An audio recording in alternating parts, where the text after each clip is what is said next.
नमस्कार. ठरलं तर मग या मालिकेच्या येणाऱ्या पुढील काही भागामध्ये आपल्याला जबरदस्त असा ट्विस्ट पाहायला मिळणार आहे.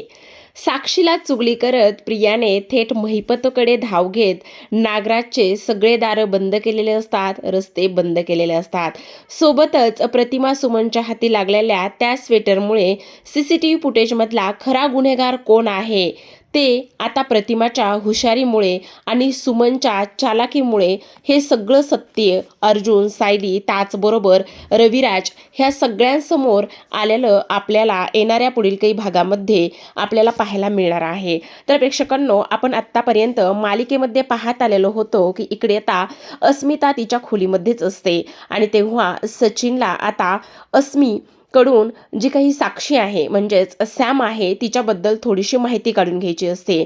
कारण इथे सचिनला सॅमचा फोटो जो आहे तो एका फाईलमध्ये सापडला होता आणि हा सॅमचा फोटो अर्जुनकडे कसा काय ह्याविषयी तो इकडे अस्मीकडून माहिती काढून घेत असतो, चौकशी करत असतो की अर्जुन बऱ्याच केस हँडल करत असेल, खूप मोठ्या मोठ्या केस त्याच्याकडे येत असतील. अस्मीसुद्धा सगळं काही सांगत असते. ती म्हणत असते अर्जुन हा खूप मोठा वकील आहे, आत्तापर्यंत त्याचं रेकॉर्ड आहे की त्याने एकही केस हरली नाहीये. ह्या सगळ्या गोष्टी अस्मिता सांगत असतानाच आता अर्जुन दरवाजावर आलेला असतो आणि अर्जुनला प्रश्न पडतो की आज सचिन माझ्या प्रोफेशनलबद्दल एवढी अस्मिताकडे का बरं चौकशी करत असेल. म्हणजे तसं पाहायला गेलं तर ह्याचं प्रोफेशनल आणि माझं प्रोफेशनल सगळं काही वेगळं आहे. आतापर्यंत ह्याने एवढी चौकशी कधीच केली नाही. अस्मिता मात्र भोळी आहे, ती सगळं काही त्याला सांगते, पण ह्या भोळ्या चेहऱ्यामागचा सचिनचा चेहरा कसा आहे हे तिला माहिती नाहीये ना. मग आता अर्जुन विचार करतो नेमकं याचं चाललंय तरी काय. तेवढ्यातच तो आतमध्ये जातो कारण अस्मिताचं लक्ष त्याकडे गेलेलं असतं. अस्मिता म्हणते अरे अर्जुन तू इथे काय करतोयस. अरे काही नाही, मी म्हटलं तसंही सचिन घरातच असतो म्हणून म्हटलं चल जरा फेरफटका मारतोयस का, किंवा तुला जर हॉस्पिटलला जायचं असेल तर मी सोबत येऊ का, वगैरे वगैरे अशाच गोष्टींची चौकशी मी करायला आलो होतो. अरे बरं झालं अर्जुन तू आलायस. बघ ना सचिननं आज तुझ्या बऱ्याच केसेसबद्दल माझ्याकडे विचारपूस करतोय. काय रे सचिन, काय हवंय तुला, अर्जुन विचारत असतो. तेव्हा सचिन म्हणतो नाही नाही काय नाही, म्हणजे आता बघ तू एवढ्या मोठ्या मोठ्या केसेस लढतोयस ना, मग मला काही जास्त माहिती नव्हतं म्हणून मी जस्ट आपलं अस्मीकडे चौकशी करत होतो. हो तेच तर मी सांगण्याचा प्रयत्न करते. तेव्हा अर्जुनच्या मनामध्ये संशय आलेला असतो की नेमका हा असा का बोलतोय आणि माझ्या केसबद्दल नेमकं हा सगळं काही का विचारतोय, याचा नेमका प्रॉब्लेम काय असेल बरं, असं अर्जुन विचार करत असतो. पण त्यावेळेला मात्र अस्मिता त्याला बोलत असताना तो त्या विचारातून बाहेर येतो आणि त्यानंतर म्हणत असतो बरं ठीक आहे अस्मिताताई, तू तुझी काळजी घे, मला खूप महत्त्वाचं काम आहे आणि मला ऑफिसला जायचं आहे. 2-3 क्लायंट बरोबर मीटिंग सुद्धा आहेत आणि एका खूप मोठ्या केसवर आता कामसुद्धा सुरू आहे, असं म्हणून तो बाय करून निघून जातो.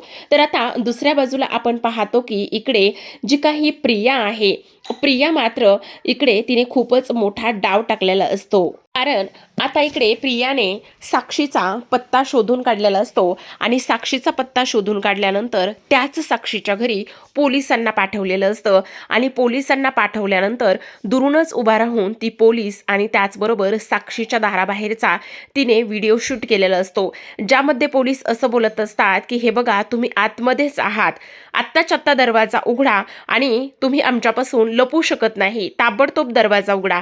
ह्या सगळ्या गोष्टी तिने आता मोबाईलमध्ये रेकॉर्ड केलेल्या असतात. आता मोबाईलमध्ये रेकॉर्ड केल्यानंतर ती साक्षीकडे जाते, साक्षीला म्हणत असते हे बस साक्षी मला माहिती आहे तू इथे राहतेस म्हणून. आणि तेव्हा ती आता खूपच घाबरलेली असते. तेव्हा साक्षी तिला म्हणते काय झाले, एवढी का घाबरली आहेस. हे बघ मला तुला काहीतरी सांगायचंय, बरेच दिवस झालं अण्णा गायब आहेत, अण्णा कुठे आहेत काय आहेत हे तुला सुद्धा माहिती नाहीये ना, मग मला सांग नागराज काकांनी तुला काही सांगितलंय का. त्यावर साक्षी म्हणत असते नाही ग, नागराज काकांचं आणि माझं सुद्धा फारसं काही ह्या विषयावर बोलणं नाही झालं, पण बघ ना अण्णा नाही आहेत. पण मला एक गोष्ट सांग प्रिया, तुला हा पत्ता आणि हे सगळं कोणी दिलं. त्यावर प्रिया म्हणत असते अगं तू काही वेडी आहेस का, ह्या सगळ्या गोष्टी शोधणं माझ्यासाठी काही अशक्य नाही आहेत, समजलं का तुला. आणि तेव्हा लगेच आता ती म्हणत असते हे बघ हे सगळं कोणी केले, म्हणजे तुझे अण्णा गायब आहेत, एवढे दिवस झालं, एवढे मोठे अण्णा आहेत तुझे, त्यांचा एवढा मोठा दरारा आहे, त्यांची एवढी मोठी लोकं आहेत त्यांना कुठेही प्रोटेक्ट करणारी. मग मला सांग हा माणूस जो की अख्ख्या पनवेलला हेलवून ठेवत असतो तो माणूस असा अचानकच कसा काय गायब झाला? एकतर हे खूप मोठ्या मोठ्या गुंडाचं काम असू शकतं किंवा ज्याचं अण्णांच्या सगळ्याच गोष्टी ज्या माणसाला माहिती आहेत त्या माणसाचं हे काम असू शकतं. त्यावर साक्षी म्हणत असते, म्हणजे तुला काय म्हणायचंय प्रिया नेमकं? तू कशाबद्दल बोलतेस? अगं साक्षी असं काय करतेस? तुला कळून सुद्धा न कळल्यासारखं का बरं करतेस? हे बघ, मला तेच सांगायचंय तुला. सगळ्यात महत्वाचं आणि जवळचं माणूस कोण आहे तुझ्या अण्णाच्या?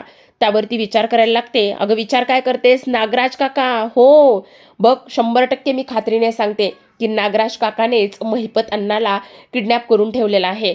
पण आता साक्षी म्हणत असते, ए प्रिया, तू काही डोक्यावर पडलीस की काय? नागराज काका का म्हणून असं करतील? अगं का असं करतील म्हणजे? तुला आत्ता माहिती नाही का? त्या अपघाताचं इकडे बरंच काही सर्च सुरू आहे. ती केस इथे अर्जुन आणि त्याचबरोबर इथे माझे बाबा म्हणजेच रविराजने रिओपन केलेली आहे आणि त्या सगळ्या लोकांना ते शोधतायत. आणि फक्त तुझ्या अण्णाच आहेत की अण्णांनाच माहिती आहे की तो अपघात फक्त रविराज काकांनी घडून आणलेला आहे. मग जर तुझ्या अण्णा इथे त्यांच्या गळ्याशी आलं तर ते अण्णा काय करतील? ते सगळ्यांना सांगतील ना की मला ते पैसे फक्त आणि फक्त इथे रविराज काकांनी दिले होते आणि रविराज काकांनीच तो अपघात घडून आणायला सांगितला होता म्हणून. बघ साक्षी, मी तुला खरं सांगते, हे सगळं काही जे आहे ना ते नागराज काकाच करतात. बघ ना गं, तू अशी इकडे आहेस एकटीच, एवढ्या वेळा तू नागराज काकांना विचारलं असेल की अण्णा कुठे आहेत, अण्णाबद्दल तुला काही माहिती आहे का? हो गं, मी खूपदा विचारलं. पण प्रिया, मला एक गोष्ट सांग, तुझ्या ह्या गोष्टीबद्दल किंवा तुझ्या ह्या बोलण्यावर मी का आणि कशासाठी विश्वास ठेवू? हो का? तुला माझ्यावर विश्वास ठेवायचा असेल तर ठेव, नाही तर नसेल ठेवायचा तर नको ठेवू बाई. माझं मी जे काही सांगायचं होतं ते सांगितलं. पुन्हा हे बघ, इथे एकतर आपण दोघी एवढ्या वर्षाच्या मैत्रिणी आहोत. अण्णा सरांनी सुद्धा मला बऱ्याच वेळा प्रोटेक्ट केलंय आणि सगळ्यात महत्त्वाचं म्हणजे मला तुझी काळजी वाटते गं साक्षी. कारण आता तू किती एकटी पडलेली आहेस आणि मला तुला असं इतकं हतबल झालेलं नाही पाहत. आणि आपण जर दोघी एकत्र आलो तर अण्णांना नक्कीच शोधू. पण एक गोष्ट मात्र साक्षी लक्षात ठेवा, अजिबात ही गोष्ट जी आहे ना ती नागराज काकांना समजू देऊ नकोस की मी तुझ्यापर्यंत येऊन पोहोचले आणि मी तुला ह्या सगळ्या गोष्टी सांगितल्या. आणि जर त्यांना ह्या सगळ्या गोष्टी समजल्या ना तर ते अलर्ट होतील आणि त्यानंतर ते महिपत अण्णाला काहीही करतील बरं का. आता मी येते असं म्हणून प्रिया आता तिथून निघून जाते. साक्षी मात्र त्याच विचारामध्ये हरवलेली असते. आता तिला खूपच भीती वाटत असते की माझ्या अण्णांना काही होता कामा नये म्हणून. दुसऱ्या बाजूला प्रिया घरी जाते आणि संध्याकाळी विचार करत असते, मी तर तो व्हिडिओ शूट केलाय खरा, पण तो व्हिडिओ आता महिपतकडे जाऊन काही करून तो दिलाच पाहिजे. पण जेव्हा मला महिपतकडे कधी जाता येईल? जेव्हा तिथे नागराज काका नसेल ना तेव्हा मला महिपतकडे जाता येईल. आता कधी बरं नसतील नागराज काका तिथे? मला ह्या सगळ्या गोष्टी थोड्याशा विचार करूनच कराव्या लागतील. मी एक काम करते, सुमन काकूला ना फोनच करते, नागराज काका घरी आहेत की कुठे तर. म्हणून आता प्रिया सकाळी सकाळी सुमन काकूंना फोन करते आणि म्हणत असते, अगं सुमन काकू, मी प्रिया बोलते. काय गो, मी नागराज काकांना केव्हाचा कॉल करते पण ते माझं घेतच नाहीयेत. त्यावर सुमन काकू म्हणत असते, अगं ते ना नाश्ता करतायत. अच्छा हो का, बरं बरं ठीक आहे, मी करते नंतर. का गं बोल ना, तुझं काही काम होतं का? नाही गं, माझं असं काही काम नव्हतं फारसं, पण जस्ट मला त्यांच्याशी बोलायचं होतं. आम्ही भेटणार होतो ना आज, म्हणून म्हटलं चला पुतणीला ते एखादी ट्रीट वगैरे देतील. आता नवीन वर्ष, हे वर्ष संपतंय, नवीन वर्ष येतंय ना, म्हणून म्हटलं बरं बरं सांगते मी तुझा निरोप, असं सुमन म्हणत असते. तर आता आपण पाहतो की इकडे तिला तो सगळा काही व्हिडिओ ती मोबाईलमधला पाहत असते आणि हाच एक व्हिडिओ आहे जो आता महिपतला दाखवला ना तर महिपत आता आपल्या बाजूनी बोलेल. आणि महिपतने जे काही आपल्या अगोदर आपल्या मागे जे काही कारनामे करून ठेवलेले आहेत ना, म्हणजे बबली, त्याचबरोबर माझे ते आईवडील आणणं, ह्या सगळ्या ज्या गोष्टी करून ठेवलेल्या आहेत ना त्याबद्दल तो त्याचं तोंड बंद ठेवेल आणि म्हणूनच हा व्हिडिओ मला वापरता येईल असा प्रिया विचार करते आणि लागलीच ती महिपतकडे जाते. आता महिपतकडे गेल्यानंतर ती म्हणत असते, काय हो अण्णा सर, काय तुमची ही हालत केलेली आहे? मला हे सगळं काही तुमचं पाहत नाही बरं का अण्णा सर. मला ना खूप वाईट वाटते बघा, तुमची दया येते अक्षरशः मला.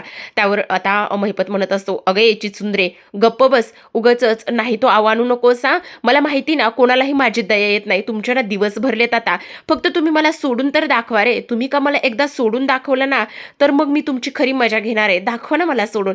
त्यावर प्रिया म्हणत असते, आता मला सांगा नागराज महिपत सर, तुम्हाला जर इथे बांधून ठेवलंय कुणी तुमच्या एवढ्या जवळच्या जीवाभावाच्या मित्रांनी, बरोबर की नाही? तुम्ही जर माझ्या विरोधात गेला नसता तर मी तुम्हाला कधीच सोडलं असतं. काय गरज होती माझ्या आईवडील आणण्याची, हे करण्याची? मी बबली आहे का, मी बंटी आहे का, मी प्रिया आहे की मी कोण आहे? ते काय गरज होती एवढं सगळं काही करण्याची? जर तुम्ही मला त्याच वेळेस हे सगळं काही विश्वासात घेऊन जर सगळं काही केलं असतं तर गोष्ट वेगळी होती. पण तुम्ही तर त्या नागोबाच्या नादाला लागलात आणि माझं काय काय केलंय तुम्हाला माहिती आहे का? तुमच्या पाठीमागे हा नागोबा काय काय करतोय. तर त्यावर आता इकडे महिपत म्हणत असतो, ए चिचुंद्रे, उगाचच गोल गोल फिरू नकोस हा. मला तर वाटतंय तुझे दिवस भरलेलेच आहेत बहुतेक. तू एकदा हातच सोडून बघ त्या नागोबाला पण आणि तुला पण कसा धडा शिकवतोय. तर त्यावर प्रिया म्हणत असते, ते सगळं जाऊ द्या हो अण्णा सर, हा मोबाईलमधला एकदा व्हिडिओ तर बघा तुम्ही. तेव्हा महिपत त्या मोबाईलकडे पाहत असतो. महिपतने आता त्या मोबाईलकडे पाहिल्यानंतर त्याच्या पायाखालची जर जमीनच सरकते. तो विचार करतो की हा व्हिडिओ. तेव्हा प्रिया सांगत असते, हो हा तोच व्हिडिओ आहे ज्या ठिकाणी तुम्ही साक्षीला लपून ठेवला आहे आणि त्याच ठिकाणी पोलीस गेले होते. मग मला आता एक गोष्ट सांगा अण्णा सर, फक्त साक्षी कुठे आहे, ती जिवंत आहे की नाही, ही गोष्ट कोणाला माहिती आहे? फक्त आणि फक्त तुम्हाला आणि नागराज काकाला. मग मला सांगा, साक्षीकडे पोलीस कोणी पाठवले? तुमच्यासोबत नागोबा डबल गेम खेळतोय अण्णा सर. तुमच्या लक्षात येते का? तुम्हाला कळतंय का? तुम्ही माझ्यासोबत हात मिळवणी करा. बघा मी इथून तुम्हाला सोडवते आणि सोडवून तुमची साक्षी सुद्धा सुखरूप मी ठेवते, असं प्रिया म्हणत असते.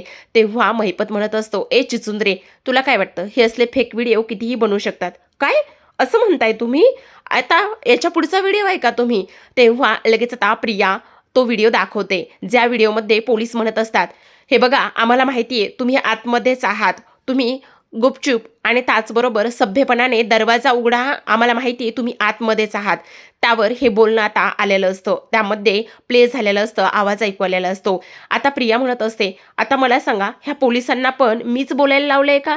हे पोलीस बोलतायत ते पण अण्णा सर खोटं आहे का? त्यावर महिपतला दरदरून घाम आलेला असतो, कारण साक्षी म्हणजे त्याचा जीव की प्राण असते. एका मुलीचा खून करून त्या बदल्यात इथे महिपतने साक्षीला मेली म्हणून तशीच सुखरूप बाहेर सोडलेली असते. साक्षीसाठी महिपत कुठल्याही थराला जाऊ शकत आहे ही गोष्ट प्रियाला माहिती असते आणि त्याचमुळे प्रियाने आता नागराज आणि त्याचबरोबर महिपत ह्या दोघांमध्ये हे तांडव सुरू केलेलं असतं. महिपतला तर आता राग आलेला असतो, त्याचे डोळे रागाने लाल झालेले असतात. तेव्हाच आता इकडे महिपत म्हणत असतो, चिचुंद्रे इथे बस. तेव्हा प्रिया त्याच्या समोर बसते, म्हणत असते, बोला अण्णा सर, आता तुम्ही म्हणाल ते मी ऐकेल. तेव्हा महिपत म्हणत असतो, खरं खरं सांग, तू माझी काय आणि कशी मदत करणार आहेस? त्यावर प्रिया म्हणत असते, अण्णा सर आता कसं पॉईंटवर आलात, मी तुमची मदत करणार आहे पण एका अटीवर. तेव्हा मात्र महिपत सभ्यपणाने तिला विचारतो आणि तेव्हा प्रिया सांगत असते, मी कोण आहे, माझे आई वडील कोण आहेत, माझी खरी ओळख फक्त तुम्हाला माहिती आहे आणि त्या नागोबाला माहिती आहे. मग ती खरी ओळख माझी तुम्ही लपवून ठेवायची. झाली डील मंजूर? तेव्हा महिपत म्हणत असतो, ठीक आहे, आपल्यामध्ये हे जे काही डील आहे ते मंजूर, पण मला इथून तू सोडवायचंस. त्यावर प्रिया म्हणत असते, हो अगदीच, तुम्ही निश्चिंत राहा, काही जरी झालं तरी सुद्धा मी तुम्हाला इथून सोडवेल. तर आता प्रेक्षकांनो इकडे आपण दुसऱ्या बाजूला वळूयात. दुसऱ्या बाजूला मात्र जे काही आपल्याला बरेच दिवसापासून एक प्रोमो एक पुढील भागात पाहायला मिळतंय ते म्हणजेच की त्या CCTV फुटेजबद्दल. ते CCTV फुटेज बॉडी घेऊन जाताना नेमकं कोण आहे काय आहे ह्या गोष्टी बरेच दिवसापासून आपण पाहतोय, पण नेमका तो CCTV फुटेजमधला माणूस कोण आहे आम्हाला सगळ्यांनाच माहिती आहे, पण ह्या लोकांना अजून ती गोष्ट समजलेली नाहीये. तर आता रविराज ते CCTV फुटेज घरी घेऊन आलेले असतात आणि त्यांच्या बेडरूममध्ये बसून ते CCTV फुटेज ते सतत प्ले करून पाहत असतात. तेवढ्यातच प्रतिमा त्यांच्याकरिता चहा घेऊन येते आणि प्रतिमा चहा घेऊन येतानाच तिला रविराजच्या मोबाईलवर ते CCTV फुटेज दिसतं आणि तेव्हा ती ते पाहते, पण ते प्ले होऊन पुढे गेलेलं असतं. तेवढ्यातच प्रतिमा म्हणते, अहो तुम्ही हे काय पाहताय? तेव्हा रविराज पाहिलेलं CCTV फुटेजबद्दल तिला सांगतात आणि तेव्हा ती पुन्हा म्हणत असते, मला पुन्हा एकदा बॅकला जाऊन हे सगळं काही दाखवा बरं. तेव्हा रविराज तिला ते सगळं CCTV फुटेज व्यवस्थित दाखवतात आणि तेव्हा मात्र इथे प्रतिमाला तो क्षण आठवतो ज्या दिवशी तिने नागराजला सकाळी मॉर्निंग वॉकवरून येताना ती हुडी घातली होती आणि तेव्हा तिने त्याला त्या हुडीमध्ये पाहिलं होतं. हे सगळं प्रतिमाला आठवतं आणि तेव्हा रविराज तिला विचारतात की काय झालं प्रतिमा? त्यावर प्रतिमा म्हणत असते, नाही नाही काही नाही, हे काही माझ्या ओळखीचं नाही आहे, तुम्ही कंटिन्यू करा असं म्हणून ती लागलीच सुमनच्या खोलीमध्ये जाते. आता सुमन खोलीमध्ये आवरावर करत असते. सुमनकडे गेल्यानंतर सुमन म्हणत असते, काय झालं वहिनी, अशा अस्वस्थ दिसताय, काही हवंय का तुम्हाला? नाही ग सुमन, मला तुझ्याशी थोडंसं महत्त्वाच्या विषयावर बोलायचंय, पण प्लीज हा सुमन तू गैरसमज करून घेऊ नकोस हा. त्यावर सुमन म्हणत असते, असं काय करताय वहिनी, तुम्ही मला किती सांभाळून घेता, आत्तापर्यंत तुम्हीच तर माझ्यासाठी सगळं काही आहात, मग मी तुमच्याबद्दल कसा काय गैरसमज निर्माण करून घेईल? बोला ना, बिनधास्त बोला, काय झाले? त्यावर लगेच आता प्रतिमा म्हणत असते, सुमन खरंच सांगू का, ज्या दिवशी माझा अपघात झाला त्या दिवसानंतर माझी बऱ्याच दिवसानंतर एक बॉडी सापडली आणि ती बॉडी सापडल्यानंतर एक CCTV फुटेज मिळालेला आहे. त्या CCTV फुटेजमधली जी हुडी घातलेला माणूस आहे ती हुडी मी आपल्या नागराज भाऊजींच्या अंगावर बऱ्याचदा पाहिली आहे. म्हणून मला तुझ्याकडून थोडीशी मदत हवी. तेव्हा मात्र सुमनला धक्का बसतो हे सगळं काही ऐकून. पण सुमनला सुद्धा हल्ली नागराजचं म्हणणं, त्याचबरोबर त्याचं बोलणं, वागणं, विचित्र पद्धतीचं हे सगळं खटकत असतं. आणि तेव्हा ती म्हणत असते, वहिनी तुम्ही अजिबात काळजी करू नका, तुम्हाला काय मदत हवी ती मी करायला तयार आहे. त्यावर प्रतिमा म्हणत असते, हे बघ, मला ना नागराज भाऊजींचे सगळे काही कपडे पाहायचे आहेत. तेवढ्यातच सुमन म्हणत असते, वहिनी मी तुम्हाला दाखवते, पण तुम्हाला एक गोष्ट सांगू का, मला सुद्धा तुम्हाला काहीतरी सांगायचे. त्यावर लगेच प्रतिमा म्हणत असते, काय सांगायचे बोल ना सुमन. तेव्हा सुमन प्रतिमाला म्हणते, वहिनी हे बघा ना, त्या दिवशी सायलीने मला एक रिक्वेस्ट केली होती की हे आहेत ना, तर हे कोणाशी बोलतात, कुठे जातात, त्यांना कोणाचे फोन येतात, हे सगळं तुम्ही मला सांगा. मग त्या दिवशी हे बाहेर गेले होते, मी पण बघा ना त्यांचा पाठलाग करत करत त्यांना शोधण्यासाठी गेले, तर तिथे गेल्यानंतर 2 गुंड आले आणि त्यांनी माझं मंगळसूत्रच घेतलं. पण मला असा का संशय येतोय की ते मंगळसूत्र नक्कीच ह्यांनी घेतलं असेल म्हणून, असा तिचा विश्वास असतो आणि ती सगळं प्रतिमाला सांगते. त्यावर प्रतिमा म्हणत असते, काय सांगते सुमन, तुला असं का वाटतंय? हो वहिनी मला असंच वाटतंय. आणि तेव्हा प्रतिमा म्हणत असते, मला सुद्धा थोडासा नागराज भाऊजींवरती संशयच येतोय, कारण त्यांनी ते जे CCTV फुटेज पाहत होते ना रविराज, त्या CCTV फुटेजमधली हुडी आणि त्याचबरोबर नागराज भाऊजींनी घातलेली हुडी एकसारखीच आहे बघ. त्यामुळे मला तू त्यांचे सगळे स्वेटर आणि हुडी दाखवतेस का? त्यावर प्रतिमा म्हटल्यानंतर सुमन लगेच म्हणत असते, वहिनी तुम्ही काळजी करू नका, मी सगळं काही तुम्हाला दाखवते. मग आता प्रतिमा विचार करते, हो सगळं काही दाखव, पण मला सांग ते मंगळसूत्र भाऊजींनी घरामध्ये जर ठेवलं असेल तर आपण शोधूया का? तेव्हा सुमन आणि प्रतिमा पूर्ण कपाट आणि त्याचबरोबर नागराजचे सगळे कपडे ते शोधायला सुरुवात करतात. आता सगळे काही कपडे कपाट शोधत असताना मात्र ज्या काही पॅन्ट आहेत, शर्ट आहेत, त्या सगळ्यामध्ये ती हात घालून पाहत असते. आणि तेव्हा लगेच आता इकडे सुमनच्या हाती एक पावती लागते, जी की पावती असते ज्वेलर्सच्या दुकानामधली. आणि ज्वेलर्सच्या दुकानामधली पावती असताना त्यावरती जे सुमनचं मंगळसूत्र आहे ते मंगळसूत्र मोडलंय आणि त्याची कॅश रक्कम इथे नागराजच्या नावावर त्याने घेतली आहे असं त्या पावतीवरती ते बिल असतं. हे सगळं काही सुमनने पाहिल्यानंतर ती प्रतिमाला दाखवते. तेव्हा प्रतिमा म्हणत असते, काय सांगते सुमन, म्हणजे नागराज भाऊजींनीच तुझं मंगळसूत्र त्या गुंडाला हाताशी धरून हिसकावून घेतलं आणि ते सोनाराच्या दुकानामध्ये नेऊन मोडलं सुद्धा. त्यावर सुमन आता रडायला लागते आणि ती म्हणत असते, बघा ना वहिनी, आणि आज सकाळीच मला हे विचारत होते की तुझं मंगळसूत्र कुठे आहे म्हणून. त्यावर लगेच आता इकडे सुमन रडायला लागते आणि प्रतिमा मात्र तिला समजावत असते आणि शांत करण्याचा प्रयत्न करत असते. तर आता आपण पाहतो की प्रतिमा तिला म्हणत असते, हे बघ सुमन काळजी करू नकोस, ती हुडी पण आपण शोधूया, सगळ्या प्रश्नांची उत्तरं मिळतील आणि आम्ही दोघेही तुझ्या पाठीशी खंबीरपणे उभे आहोत. मी आत्तापर्यंत तरी ह्या रविराजला गोष्टी आणखी सांगितल्या नाहीयेत, त्यांना जर समजलं तर ते नागराज भाऊजींचं काय करतील काय नाही हे मला माहिती नाहीये. तेव्हा लगेच आता सुमन पूर्ण कपाट शोधाशोध सुरू करत असते आणि एक हुडी सापडते जी की ब्लॅक रंगाची असते. ती हुडी सापडल्याबरोबर ती प्रतिमाच्या हातामध्ये देते आणि वहिनी हीच ती हुडी आहे का? तेव्हा लगेच आता प्रतिमा ती हुडी पाहते आणि तिला पूर्ण खात्री पडते त्या व्हिडिओमध्ये असलेली हुडी आणि त्याचबरोबर त्या दिवशी सकाळी मॉर्निंग वॉकवरून आलेले नागराज भाऊजी आणि त्यांनी घातलेली हुडी, ह्या दोन्ही हुड्या सेमच आहेत. म्हणजे आमचा अपघात घडून आणणारी व्यक्ती दुसरी तिसरी कोणी नाही तर नागराज भाऊजी आहे. म्हणजे त्या हॉस्पिटलमधून जी काही डेड बॉडी गायब करणारी व्यक्ती दुसरी तिसरी कोणी नसून इथे नागराज भाऊजी आहेत असं प्रतिमा बोलत असते. तेव्हा मात्र सुमनला तर अगदीच थरकाप सुटलेला असतो. सुमन म्हणत असते, हा माणूस इतक्या खालच्या पातळीला कसा काय गेलेला असेल हेच मला कळत नाहीये. बायकोच्या गळ्यातील मंगळसूत्र इकडे गुंडांच्या मदतीने हिसकावण्याचं काम करतोय, सोबतच इथे सख्ख्या भावाच्या आणि वहिनीच्या जीवावर, स्वतःच्या पुतणीच्या जीवावर हा माणूस कसा काय आणि का म्हणून उठलेला असेल वहिनी? मला तर आता ह्या माणसाला माझा नवरा म्हणून घेण्याची सुद्धा लाज वाटते वहिनी, मी काय करू? त्यावर प्रतिमा म्हणत असते, हे बघ, काही जरी झालं ना तरी सुद्धा आता आपण ह्या गोष्टी आत्ताच रविराजांना सांगायला नकोत. जोपर्यंत आपल्याकडे ठोस पुरावा येत नाही, जोपर्यंत आपल्याला नागराज भाऊजींना रंगे हात पकडता येत नाही, तोपर्यंत आपण त्यांच्यावर दोघी मिळून लक्ष ठेवूया. तू काळजी करू नकोस वहिनी. मला आता सगळ्या प्रश्नांची उत्तरं उलगडतीयेत की ज्या तुम्हाला गोळ्या देण्यात येत होत्या त्या खोट्या गोळ्यांची अदलाबदल सुद्धा हेच करत असावेत, कारण त्यांना असं वाटत असावं की तुमची स्मृती परत येऊ नये म्हणून, आणि आता सुद्धा हे ह्या सगळ्या गोष्टी करतायत. आणखी एक गोष्ट मला सांगायची वहिनी तुम्हाला, सकाळी हे जेव्हा झोपेतून उठत होते ना, तेव्हा सुद्धा ते हेच बोलत होते की महिपत, महिपत, तू इथून कुठेच जाऊ नकोस. महिपत, मी तुझ्या समोर आहे. महिपत, महिपत, तू आता काही जरी झालं तरी सुद्धा मी तुला सोडणार नाहीये. ह्याच गोष्टी ते सकाळी बोलत होते वहिनी. तुम्हाला 100% खात्रीनं सांगते मी की काही जरी झालं तरी सुद्धा ह्यांचा आणि महिपतचा काहीतरी इथे लोचा सुरू आहे. महिपत आणि ह्यांचं काहीतरी कनेक्शन आहे वहिनी. तर आता प्रतिमा आणि त्याचबरोबर सुमन दोघी एकत्र येऊन नागराजचा पोलखोल करणार असतात आणि पुराव्यानिशीच पकडून त्यांना रविराजांसमोर आणणार असतात. तर अशाच नवनवीन डेली मालिकांचे अपडेट्स आणि ट्विस्ट जाणून घ्यायचे असतील, पाहायचे असतील तर नक्की चॅनलला सबस्क्राईब करा. भेटूयात पुन्हा एका नवीन ट्विस्ट सोबत. तोपर्यंत